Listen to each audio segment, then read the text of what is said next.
Arrest ಮೆಮೊಗೆ ಸಹಿ ಹಾಕಿದೆ NIA. NIA ಹಿರಿಯ ಅಧಿಕಾರಿಗಳು ಪಟಿಯಾಲ ಕೋರ್ಟ್ಗೆ ಇದೀಗ ತೆರಳ್ತಾ ಇದ್ದಾರೆ. ರಾಣಾನನ್ನ ಅರೆಸ್ಟ್ ಮಾಡಿದ ಮೆಮೊಗೆ ಸಹಿ ಹಾಕಲಾಗಿದೆ. ಯುಎಪಿಎ ಆಕ್ಟ್ನ ಅಡಿಯಲ್ಲಿ ರಾಣಾನನ್ನ ಅರೆಸ್ಟ್ ಮಾಡಲಾಗಿದೆ.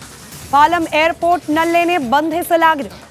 ಬೆಳಗಿನಿಂದಲೇ ರಿಪಬ್ಲಿಕ್ ಕನ್ನಡದಲ್ಲಿ ಈ ಬಗ್ಗೆ ಮಾಹಿತಿಯನ್ನು ನೀಡ್ತಿದ್ವಿ. ಯಾವ ರೀತಿ ಇರುತ್ತೆ ರಾಣಾ ಭಾರತದಲ್ಲಿ ಬಂದಿಳಿದ ತಕ್ಷಣದ ಪ್ರಕ್ರಿಯೆ ಅಂತ ಹೇಳಿ ಎನ್ಐಎ ಅಧಿಕಾರಿಗಳು ಇದೀಗ ಅಧಿಕೃತವಾಗಿ ರಾಣಾನನ್ನ ವಶಕ್ಕೆ ಪಡೆದ ಬಗ್ಗೆ, ಆತನನ್ನ ಬಂಧಿಸಿದ ಬಗ್ಗೆ ಅಧಿಕೃತ ಪ್ರಕಟಣೆಯನ್ನ ಕೂಡ ಹೊರಡಿಸಿದ್ದಾರೆ. ಮಧ್ಯಾಹ್ನದಿಂದಲೂ ಸತತವಾಗಿ ರಿಪಬ್ಲಿಕ್ ಕನ್ನಡದ ನಾನ್ ಸ್ಟಾಪ್ ಕವರೇಜ್ನಲ್ಲಿ ಇಂಡಿಯಾದ ಮೋಸ್ಟ್ ವಾಂಟೆಡ್ ಉಗ್ರನ ಹಸ್ತಾಂತರ ಪ್ರಕ್ರಿಯೆಯ ಡೀಟೇಲ್ಸ್ ಅನ್ನ ಗಮನಿಸ್ತಾ ಇದ್ದೀರಿ. ಈ ಕ್ಷಣದ ಅಪ್ಡೇಟ್ಸ್ನೊಂದಿಗೆ ನನ್ನ ಕಲೀಗ್ ನಾಗೇಂದ್ರ ಬಾಬು ಕೂಡ ಲೈವ್ ನಲ್ಲಿದ್ದಾರೆ. ಹಾಗೆ ದೆಹಲಿಯಿಂದ ನಮ್ಮ ಪ್ರತಿನಿಧಿ ನಟೇಶ್ ಕೂಡ ನೇರ ಸಂಪರ್ಕದಲ್ಲಿರ್ತಾರೆ, ಮತ್ತಷ್ಟು ಅಪ್ಡೇಟ್ಸ್ ಅನ್ನ ಕೊಡ್ತಾ ಹೋಗ್ತಾರೆ. ಹಾಗೆ ನೇರವಾಗಿ ಪಾಲಂ ಏರ್ಬೇಸ್ ನಿಂದ ಕೂಡ ದೃಶ್ಯಗಳನ್ನ ಗಮನಿಸ್ತಾ ಇದ್ದೀರಿ. 2008ರ ಮುಂಬೈ ದಾಳಿಯ ಪ್ರಮುಖ ರೂವಾರಿ ಮಾಸ್ಟರ್ ಮೈಂಡ್ ರಾಣಾ 2009ರಲ್ಲಿ ಈತನ ಬಂಧನ ಆಗಿರೋದು ಅಮೆರಿಕದಲ್ಲಿ. ಬರೋಬ್ಬರಿ 16 ವರ್ಷಗಳ ಬಳಿಕ ಭಾರತಕ್ಕೆ ಈತನ ಹಸ್ತಾಂತರ ಆಗ್ತಾ ಇದೆ. ಭಾರತದ ನ್ಯಾಯಾಂಗ ವ್ಯವಸ್ಥೆ ಈತನಿಗೆ ಶಿಕ್ಷೆಯನ್ನ ವಿಧಿಸೋ ಹಾಗಿಲ್ಲ. ಈತನಿಗೆ ಮರಣದಂಡನೆಯೋ ಅಥವಾ ಜೀವಾವಧಿ ಶಿಕ್ಷೆಯೋ ವಿಧಿಸೋ ಹಾಗಿಲ್ಲ. ಅಮೆರಿಕ ಭಾರತಕ್ಕೆ ಈತನನ್ನ ಹಸ್ತಾಂತರ ಮಾಡುವಾಗಲೇ ಒಂದಷ್ಟು ಷರತ್ತುಗಳನ್ನ ವಿಧಿಸಿ ಹಸ್ತಾಂತರ ಮಾಡ್ತಾ ಇದೆ. ಈಗೇನಿದ್ರು ಎನ್ಐಎ ಅಧಿಕಾರಿಗಳು ಈತನಿಂದ ಸಂಪೂರ್ಣವಾದ ಮಾಹಿತಿಯನ್ನ ಕಲೆ ಹಾಕೋ ಪ್ರಯತ್ನವನ್ನ ಮಾಡಬಹುದು. ಆದರೆ ಈತನ ಇಂಟರಾಗೇಷನ್ ಕೂಡ ಸುಲಭದ ಟಾಸ್ಕ್ ಅಲ್ಲ. ಎನ್ಐಎ ಅಧಿಕಾರಿಗಳು ಈತನನ್ನ ಬಂಧಿಸಿದ್ದಾರೆ. ಇನ್ನೇನು ಕೆಲವೇ ಕ್ಷಣಗಳಲ್ಲಿ ಈತನನ್ನ ಎನ್ಐಎ ವಿಶೇಷ ಕೋರ್ಟ್ಗೆ ಹಾಜರುಪಡಿಸೋ ಸಾಧ್ಯತೆ ಇದೆ. ಇದಾದ ನಂತರದಲ್ಲಿ ತಿಹಾರ್ ಜೈಲಿನಲ್ಲಿ ವಿಶೇಷವಾದ ಸೆಲ್ ಅನ್ನ ಈತನಿಗಾಗಿಯೇ ತಯಾರು ಮಾಡಲಾಗಿದೆ. ಬಹುತೇಕ ತಿಹಾರ್ ಜೈಲಿನಲ್ಲೇನೆ ಮೆಡಿಕಲ್ ಎಕ್ಸಾಮಿನೇಷನ್ ಕೂಡ ಆಗೋ ಸಾಧ್ಯತೆ ಇದೆ ಅನ್ನೋ ಮಾಹಿತಿ ಇದೆ. ಕೆಲವೇ ಕ್ಷಣಗಳ ಹಿಂದೆ ಅಧಿಕೃತ ಪ್ರಕಟಣೆ ಎನ್ಐಎ ಕಡೆಯಿಂದ ಲಭ್ಯವಾಗಿರೋದು ಈತನ ಬಂಧನ ಪ್ರಕ್ರಿಯೆ ಅಂತ್ಯವಾಗಿದೆ ಅಂತ ಹೇಳಿ. ಆಲ್ರೆಡಿ ಎನ್ಐಎಯ ಲೀಗಲ್ ಟೀಮ್ ಕೂಡ ಪಾಲಂ ಏರ್ ಬೇಸ್ ಅನ್ನ ತಲುಪಿದೆ. ಮತ್ತಷ್ಟು ಮಾಹಿತಿಯನ್ನ ನನ್ನ ಕಲೀಗ್ ನಾಗೇಂದ್ರ ಬಾಬು ನೀಡ್ತಾ ಹೋಗ್ತಾರೆ. Over to you Nagendra Babu. Yes ನೋಡಿ, ಈಗ ಕೆಲವೇ ಕ್ಷಣಗಳಲ್ಲಿ ಆತನನ್ನು ಹೊರಗಡೆ ಕರ್ಕೊಂಡು ಬರ್ತಾರೆ. ನೋಡಿ, ಇಲ್ಲಿ ಆಪ್ಷನ್ ಅಂತೂ ಇದ್ದೇ ಇದೆ. Legal team already Patiala house ಕೋರ್ಟ್ಗೆ ಬಂದಾಗಿದೆ. ಸ್ಪೆಷಲ್ ಪಬ್ಲಿಕ್ ಪ್ರಾಸಿಕ್ಯೂಟರ್ ಕೂಡ ಆಗಮಿಸಿದ್ದಾರೆ. ಎನ್ಐಎ ಪರ ವಕೀಲರು ಕೂಡ ಆಗಮಿಸಿದ್ದಾರೆ. ಇಲ್ಲಿ ವರ್ಚುವಲ್ ಆಗಿ ಆತನನ್ನು ಕೋರ್ಟ್ಗೆ ಪ್ರೊಡ್ಯೂಸ್ ಮಾಡ್ತಾರೆ ಅಂತ ಕೂಡ ಒಂದಷ್ಟು ಚರ್ಚೆಗಳಾಗ್ತಾ ಇದೆ.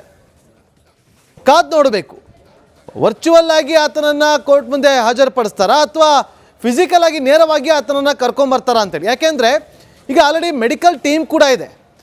ಹಾಗಾಗಿ ಯಾವುದೇ ಒಂದು ಮೆಡಿಕಲ್ ಚೆಕಪ್ನ ಅವಶ್ಯಕತೆ ಇರೋದಿಲ್ಲ ಅಂತ ಕಾಣಿಸ್ತಾ ಇದೆ. ಹೊರಗಡೆ ಕರ್ಕೊಂಬಂದು ಒಂದು ಮೆಡಿಕಲ್ ಚೆಕಪ್ ಆದ ಬಳಿಕ ಕೋರ್ಟ್ ಮುಂದೆ ಹಾಜರುಪಡಿಸ್ಬೇಕು. ಆದರೆ ಆಲ್ರೆಡಿ ಒಂದು ಆಂಬ್ಯುಲೆನ್ಸ್ ಹೋಗಿದೆ. ಆಂಬ್ಯುಲೆನ್ಸ್ನಲ್ಲಿ ಒಂದಷ್ಟು ವೈದ್ಯಕೀಯ ತಜ್ಞರು ಕೂಡ ಇದ್ದಾರೆ. ಅವರು ಆತನ ಪರೀಕ್ಷೆಗೆ ಒಳಪಡಿಸ್ತಾರೆ ಅಂತ ಕೂಡ ಒಂದಷ್ಟು ಮಾಹಿತಿ ಇದೆ. ಹಾಗಾಗಿ ಕುತೂಹಲ ಅಂತ ಇದೆ, ಎಷ್ಟೊತ್ತಿಗೆ ಹೊರಗಡೆ ಬರ್ತಾರೆ ಅಂತೇಳಿ. ಕೆಲವೇ ಕ್ಷಣಗಳಲ್ಲಿ ಅಂತ ಕೂಡ ಹೇಳಲಾಗ್ತಾ ಇದೆ. ಆ ಒಂದು ಏರ್ಪೋರ್ಟ್ನ ಹೊರಭಾಗದಿಂದಲೇ ನಮ್ಮ ದೆಹಲಿ ಪ್ರತಿನಿಧಿ ನಟೇಶ್ ನೇರ ಸಂಪರ್ಕದಲ್ಲಿ ಜಾಯ್ನ್ ಆಗಿದ್ದಾರೆ. ನಟೇಶ್, ಎಷ್ಟೊತ್ತಿಗೆ ಹೊರಗೆ ಬರ್ಬೋದು? ಅಲ್ಲಿಂದ ನೇರವಾಗಿ ಎಲ್ಲಿ ಕರ್ಕೊಂಡು ಹೋಗ್ತಾರೆ? ಆಮೇಲೆ ಮುಂದೆ ಏನಾಗುತ್ತೆ? ನಾಗೇಂದ್ರ ಬಾಬು, ಈಗ ಸದ್ಯಕ್ಕೆ ಏನು ಪಾಲಂ ಏರ್ಫೋರ್ಸ್ನ ಒಳಗಡೆ ಇರ್ತಕ್ಕಂಥದ್ದು ಇಮಿಗ್ರೇಷನ್ ಪ್ರೋಸೆಸ್ ಮುಗಿದ ನಂತರದಲ್ಲಿ ಏನು UAPA ಅಡಿ ಆಕ್ಟ್ ನಡಿ ಈಗ ಏನು ಎನ್ಐಎ ಅಧಿಕಾರಿಗಳು ಬಂಧನವನ್ನ ಮಾಡಿದ್ದಾರೆ ಎನ್ನುವಂತಹ ಮಾಹಿತಿ ಸಿಗ್ತಾ ಇದೆ. ನಂತರದಲ್ಲಿ ಇದೀಗ ಕೋರ್ಟ್ಗೆ ಹಾಜರುಪಡಿಸುವ ಮುನ್ನ ಆತನ ಮೆಡಿಕಲ್ ಟೆಸ್ಟ್ ಕಂಪಲ್ಸರಿ ಆಗಲೇಬೇಕಾಗತ್ತೆ. ಇದು ಏನು ಲಾ ಪ್ರೋಸೆಸ್ ಇರೋದ್ರಿಂದ ಪ್ರಮುಖವಾಗಿ ಆತನ ಮೆಡಿಕಲ್ ಟೆಸ್ಟ್ ಆಗಬೇಕಾಗುತ್ತೆ. ಆದ್ರೆ ಏನು ಈ ವಿಮಾನ ನಿಲ್ದಾಣದ ಒಳಭಾಗದಲ್ಲಿ ಈಗಾಗಲೇ ಏನು ಅಧಿಕಾರಿಗಳು ಎನ್ಐಎ ಅಧಿಕಾರಿಗಳು ಸಂಪೂರ್ಣವಾಗಿ ಎಲ್ಲ ಮಾಹಿತಿಯನ್ನ ತೆಗೆದುಕೊಂಡು ಎಲ್ಲ ಆಧಾರವನ್ನ ಇಟ್ಟುಕೊಂಡು UAPA ಅಡಿ ಆಕ್ಟ್ನ ಅಡಿಯಲ್ಲಿ ಅವನನ್ನ ಬಂಧಿಸಿರುವಂತದ್ದು. ಅಲ್ಲೇ ಮೆಡಿಕಲ್ ಚೆಕಪ್ ಕೂಡ ಮಾಡುವಂತಹ ಸಾಧ್ಯತೆಗಳು ಕೂಡ ಇರ್ತಕ್ಕಂಥದ್ದು. ಈಗಾಗಲೇ ಏನು ಪಟಿಯಾಲ ಹೌಸ್ ಕೋರ್ಟ್ಗೆ ಅವರನ್ನ ಏನು ಕರೆತರುವಂತಹ ಸಾಧ್ಯತೆಗಳು ಕೂಡ ಇರ್ತಕ್ಕಂಥದ್ದು. 2 ಆಪ್ಷನ್ ಇದೆ ನಾಗೇಂದ್ರ ಅವರು ತಾವು ಹೇಳಿದಾಗೆ. ಪ್ರಮುಖವಾಗಿ ಒಂದು ಮೇನ್ಲಿ ಆತನನ್ನ ಕರೆದುಕೊಂಡು ನೇರವಾಗಿ ಪಟಿಯಾಲ ಹೌಸ್ ಅಲ್ಲಿ ಅಂದ್ರೆ ಕೋರ್ಟ್ಗೆ ಹಾಜರುಪಡಿಸುವಂತದ್ದು.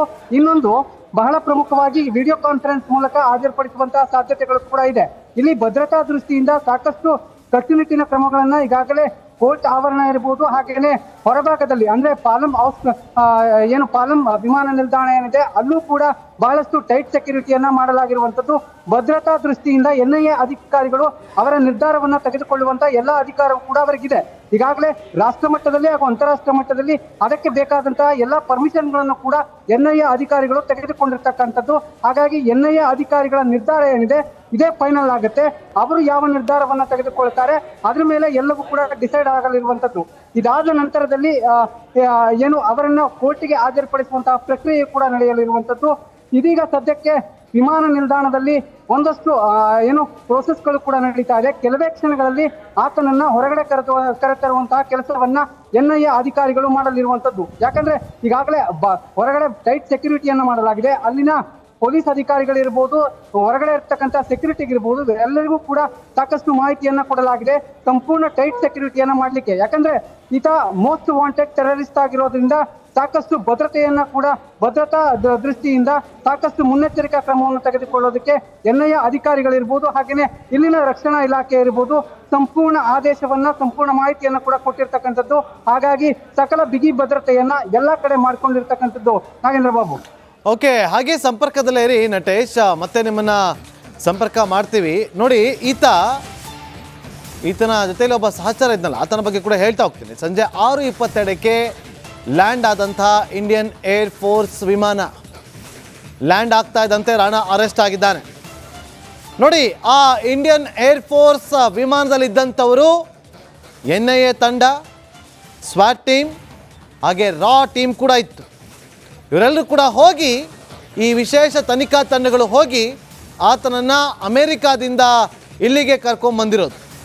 6:22 ಲ್ಯಾಂಡ್ ಆಗ್ತಾ ಇದ್ದಂತೆ ಆತನನ್ನು NIA ಅರೆಸ್ಟ್ ಮಾಡಿದೆ.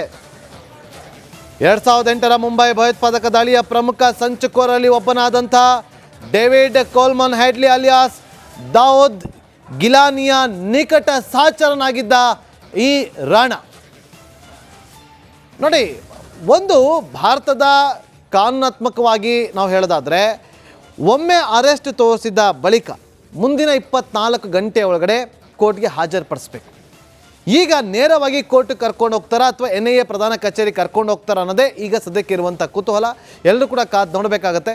ಮತ್ತಷ್ಟು ಮಾಹಿತಿಯನ್ನು ಕೊಡ್ತಾ ಹೋಗ್ತಾರೆ ಸ್ಮಿತಾ ರಂಗನಾಥ್. ಸ್ಮಿತಾ, ಎಕ್ಸಾಕ್ಟ್ಲಿ, ಪಟಿಯಾಲ ಹೌಸ್ ಕೋರ್ಟ್ನಲ್ಲೂ ಕೂಡ ಈಗ ಆಲ್ರೆಡಿ ಎಲ್ಲಾ ರೀತಿಯ ಸಿದ್ಧತೆಯನ್ನ ಮಾಡ್ಕೊಳ್ಳಲಾಗ್ತಾ ಇದೆ. ಸೀನಿಯರ್ ಅಡ್ವೊಕೇಟ್ ಬಂದಿದ್ದಾರೆ, ಹಾಗೆ NIA ಪರವಾಗಿ ಪಬ್ಲಿಕ್ ಪ್ರಾಸಿಕ್ಯೂಟರ್ ಕೂಡ ಇದೀಗ ಕೋರ್ಟ್ನಲ್ಲಿ ಹಾಜರಿದ್ದಾರೆ.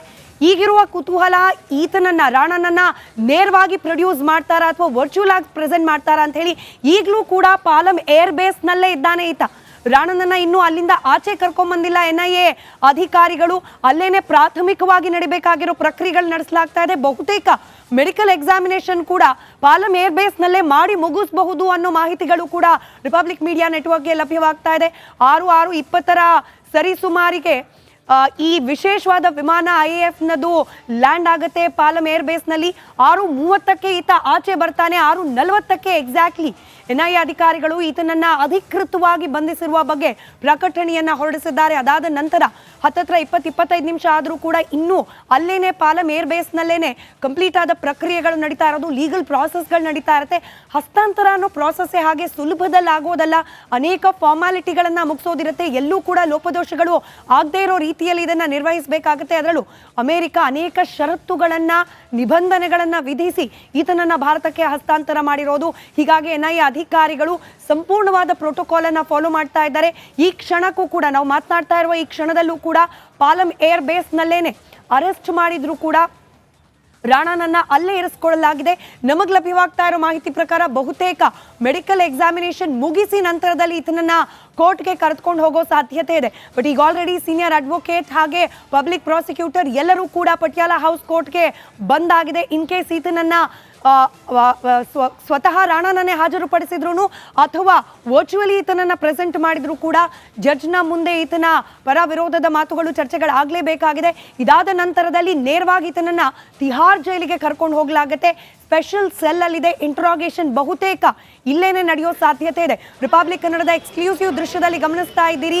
ಪಟಿಯಾಲ ಕೋರ್ಟ್ ಹಾಗೆ ಪಾಲಂ ಏರ್ ಬೇಸ್ ಎರಡೂ ಕಡೆಗಳಲ್ಲೂ ಕೂಡ ಭದ್ರತೆ ನಿಯೋಜನೆ ಎಷ್ಟರ ಮಟ್ಟಿಗೆ ಮಾಡಲಾಗಿದೆ ಅನ್ನೋದಕ್ಕೆ ಈ ದೃಶ್ಯಗಳು ಸಾಕ್ಷಿ ಆಗ್ತಾ ಇದೆ. ಪಟಿಯಾಲ ಕೋರ್ಟ್ಗೆ ಕರ್ಕೊಂಡು ಹೋಗ್ತಾರಾ ಅಥವಾ ನೇರವಾಗಿ ತಿಹಾರ್ ಜೈಲ? ಸದ್ಯಕ್ಕಿರುವ ಕುತೂಹಲ ಇದೇನೆ. ಇನ್ ಕೇಸ್ ಏನಾದರೂ ವರ್ಚುವಲ್ ವಿಡಿಯೋ